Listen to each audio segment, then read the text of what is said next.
Higher এডুকেশনে Canada যাচ্ছি। ওকে। শুনো, অনেকদিন ধরে ভিসা হচ্ছিল না, and finally I got my visa. Canada যাবো, সেখানে থাকবো।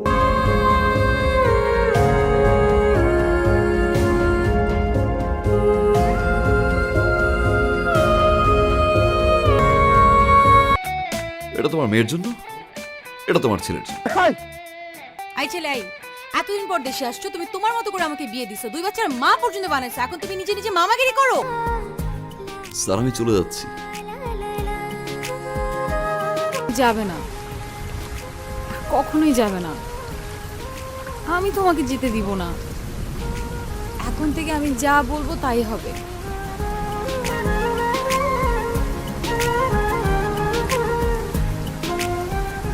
একটা মেয়েকে কখন বেশি ভালো লাগে জানো? কখন? যখন সে অধিকার নিয়ে ভালোবাসা মানুষটাকে নিজের দখলে নিয়ে নেয়।